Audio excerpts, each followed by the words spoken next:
Chapter 3. May you rest in peace. Benda apa ini? Mata Suking bersinar terang saat dia memikirkan kembali bagaimana mayat itu masih utuh sebelum dia mengambil kristal ungu itu. Bisakah jenazah tetap utuh dan juga bisa menyembuhkan orang hidup? Sambil tetap memegang erat kristal itu, dia melihat sekeliling, jantungnya berdebar kencang. Dia tahu bahwa mungkin tidak ada orang lain yang masih hidup di sekitarnya, namun tetap saja dia merasa perlu ekstra hati-hati. Tentu saja, dia juga tahu dia tidak bisa hanya berdiam diri saja, jadi dia mulai bergerak lagi, kembali ke guanya secepat mungkin.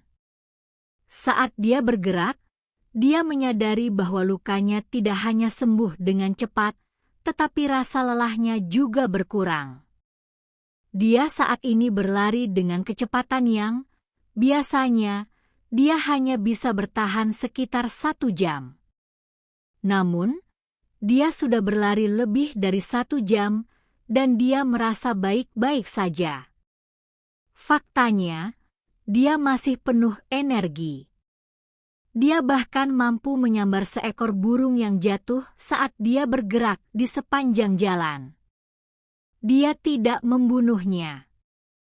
Sebaliknya, dia membuatnya tidak sadarkan diri, makhluk hidup tetap segar lebih lama.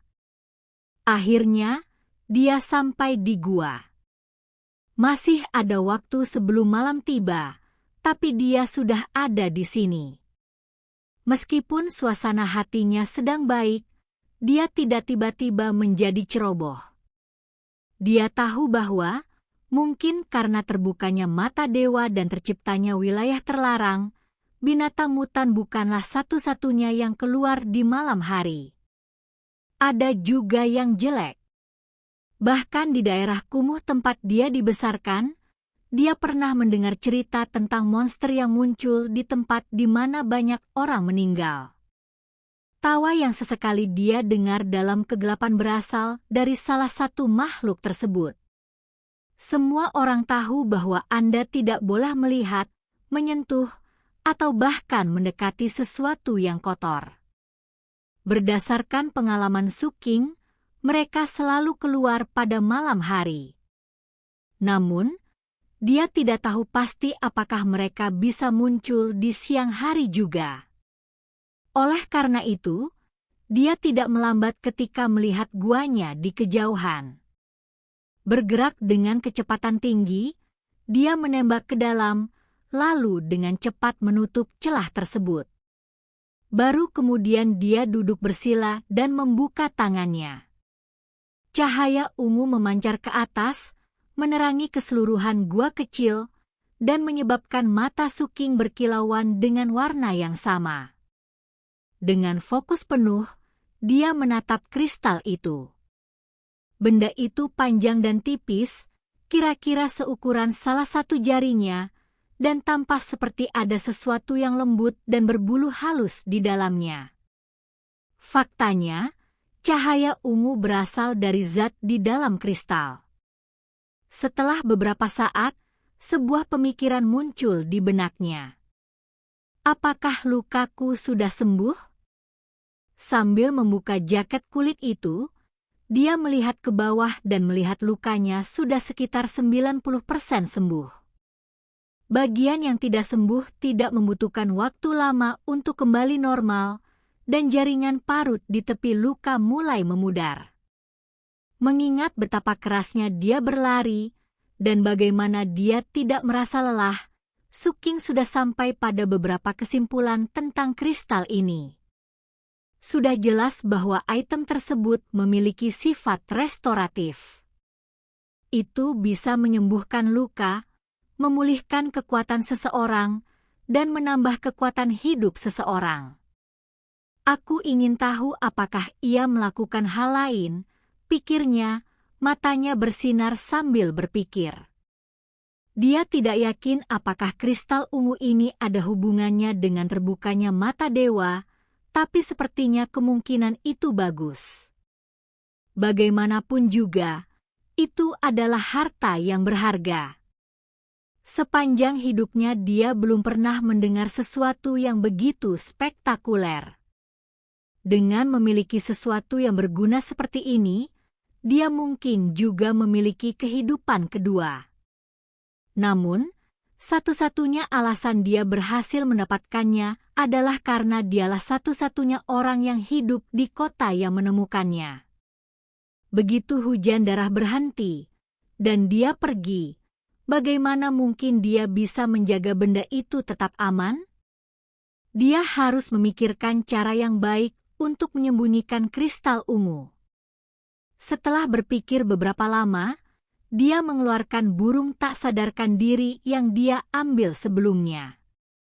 Setelah mengikat paruhnya agar tidak bisa berteriak, dia mengambil belati dari pahanya dan mengiris makhluk itu.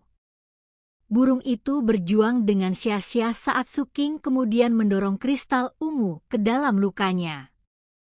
Kemudian dia membuka matanya lebar-lebar saat dia melihat apa yang terjadi.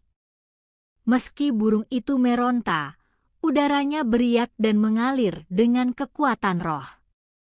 Faktanya, ada jauh lebih banyak kekuatan roh yang bekerja dibandingkan saat Suking berlatih kultivasi. Dan semuanya berpindah ke arah burung itu. Burung itu tiba-tiba meronta dengan kekuatan yang jauh lebih besar dari sebelumnya, hingga Suking kesulitan menahannya.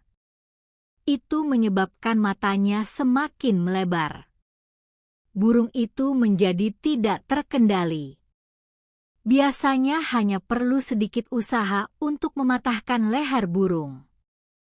Namun kali ini ia harus mencobanya beberapa kali berturut-turut sebelum berhasil. Dia segera mengeluarkan kristal dari tubuh burung itu, memeriksanya, lalu menutup matanya sambil berpikir. Burung itu tidak mati ketika saya memasukkan kristal itu.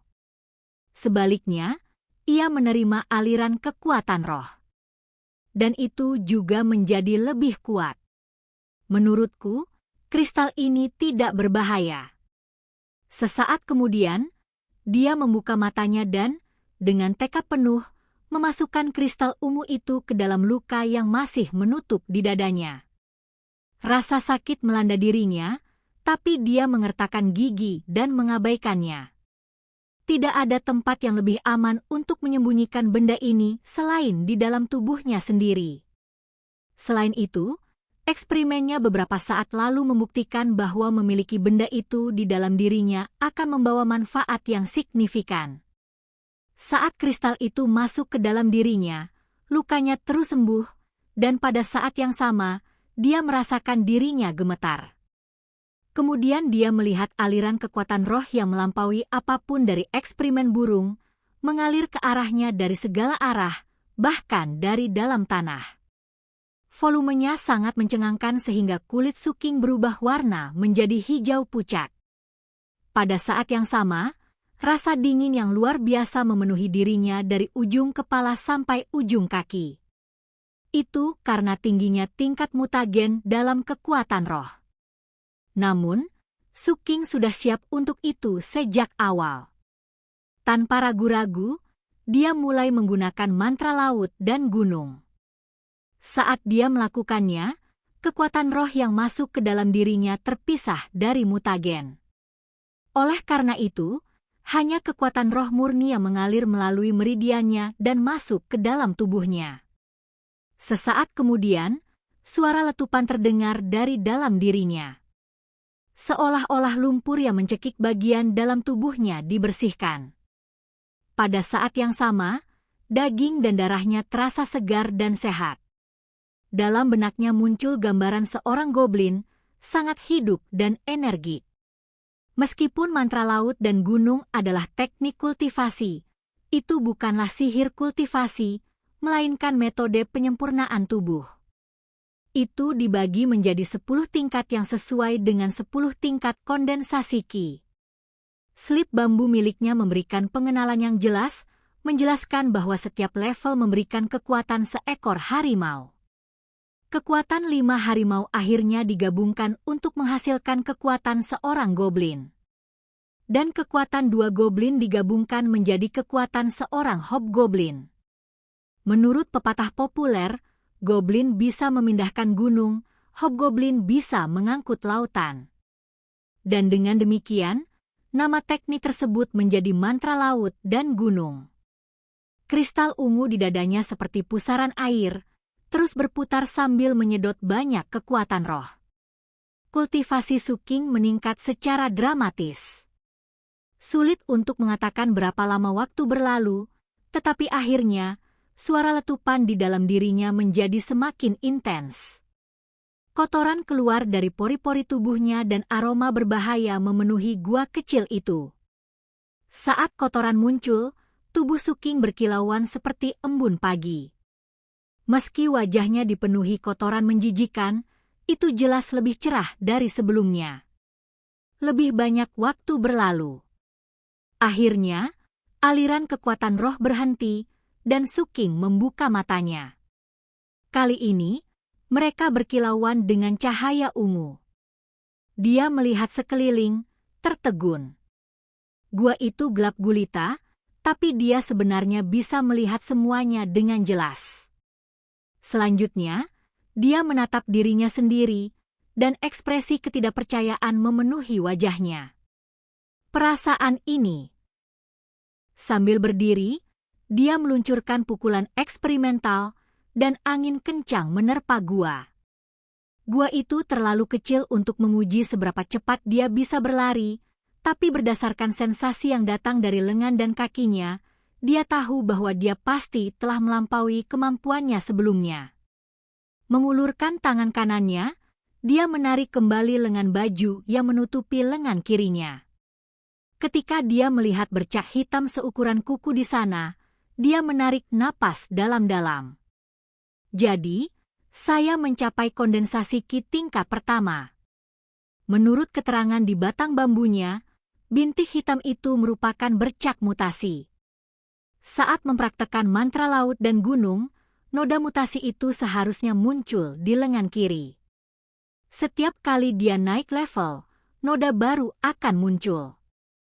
Menggosok noda mutasi, Suking mencoba mengendalikan kegembiraannya karena menjadi lebih kuat. Berjalan kembali ke pintu masuk gua, dia melihat keluar melalui celah dan mencoba memutuskan apakah dia harus menunggu sampai hari terang untuk pergi dan melakukan beberapa tes. Hanya sesaat berlalu sebelum ekspresi waspada menutupi wajahnya. Mencondongkan kepalanya lebih dekat ke celah itu, dia menajamkan telinganya untuk mendeteksi suara apapun dari luar. Di luar benar-benar gelap, tapi dia tidak bisa mendengar suara-suara aneh seperti biasanya. Dia sudah berada di tempat ini selama berhari-hari dan tidak pernah mengalami hal seperti ini. Lebih jauh lagi, bahkan di siang hari, ketika suara binatang buas dan mutan berhenti, masih ada suara hujan darah.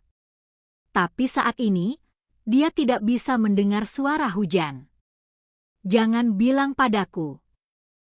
Jantungnya berdebar kencang saat memikirkan implikasinya.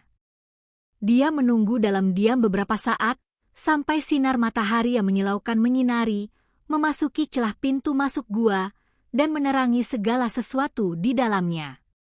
Cahaya itu menyebabkan Suking gemetar. Dia mengulurkan tangannya untuk mencegat berkas cahaya, dan ketika dia merasakan kehangatan, perlahan-lahan itu membuatnya sadar kembali. Sinar matahari. Sesaat berlalu, lalu mata Suking bersinar karena kegembiraan. Membuka celahnya, dia perlahan melangkah keluar menuju sinar matahari.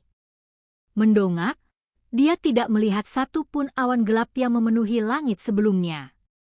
Sebaliknya, dia melihat matahari yang menyilaukan. Cahaya itu seperti orang tua sakit yang mendapat kesempatan hidup baru, dan akhirnya datang mengunjungi dunia manusia. Hujan berhenti. Suking menghirup dalam-dalam udara yang dipenuhi sinar matahari, lalu melihat sekeliling keruntuhan kota yang bermandikan cahaya pagi. Kota ini tampak mempesona dengan cara yang tidak pernah dia bayangkan sebelumnya. Saat sinar matahari menembus awan merah di Cakrawala, tampak seperti paus emas yang tak terhitung jumlahnya berenang di langit. Itu menyapu kabut yang mematikan di kota, mengungkapkan kerusakan yang sebelumnya disembunyikan. Rumah-rumah runtuh ada di mana-mana, diselingi mayat berwarna hitam kehijauan dan genangan darah yang mengerikan. Itulah pemandangan yang menyadarkan Su King dari pingsannya dan mengingatkannya akan malapetaka yang menimpa tempat ini. Emosi campur aduk muncul di matanya. Dia telah tinggal selama 6 tahun di daerah kumuh di luar tembok kota ini. Dengan kata lain, sudah 6 tahun dia memandang ke bawah ke tempat ini. Meskipun dia telah berada di kota itu beberapa kali, selama 6 tahun itu, dia hanya bermimpi untuk benar-benar tinggal di dalamnya. Saya menemukan teknik kultivasi saya di sini. Saya mendapat kristal ungu di sini. Saya tinggal di sini. Setelah beberapa saat, dia menghela nafas pelan, lalu berjalan ke salah satu mayat berwarna hitam kehijauan. Dia melihatnya, membungkuk, dan menarik mayat itu ke punggungnya. Lalu dia mulai berjalan. Akhirnya dia sampai di lapangan umum, di mana dia meletakkan mayatnya. Berbalik, dia pergi dan menemukan mayat kedua. Lalu yang ketiga, dan yang keempat. Ada jenazah yang tergeletak begitu saja di jalan, ada pula yang terkubur di reruntuhan. Beberapa mayat masih utuh. Yang lainnya hancur. Satu demi satu, dia mengambil sebanyak yang dia bisa temukan dan membawanya di punggungnya ke alun-alun, di mana dia menumpuknya di sebuah gunung kecil. Akhirnya, dia berdiri di depan tumpukan mayat dengan obor di tangannya. Dia melemparkan api ke gunung. Mungkin karena mutagen, apinya membara, dan asap membubung tebal ke udara di atasnya. Dia menatap asap sebentar, lalu berjalan ke distrik kedua kota itu. Tak lama kemudian, asap juga mengepul dari distrik itu, semakin tebal dan semakin tebal. Saat matahari bersinar menyinari kota, tempat itu dipenuhi asap mayat yang terbakar. Asap mengaburkan matahari, menyebabkan segalanya menjadi merah. Rasanya seperti matahari sedang menghela nafas panjang, dan aliran asap adalah air matanya. Bayangan yang ditimbulkan oleh asap adalah noda air mata di bumi. Noda air mata terakhir membawa Su King ke tempat dia menemukan kristal ungu. Dia mengambil laki tua itu dari toko obat dan menambahkannya ke tumpukan mayat untuk dibakar. Saat dia berdiri di samping mengamati nyala api itu terpantul di pupil matanya yang gelap, berkedip-kedip tanpa henti.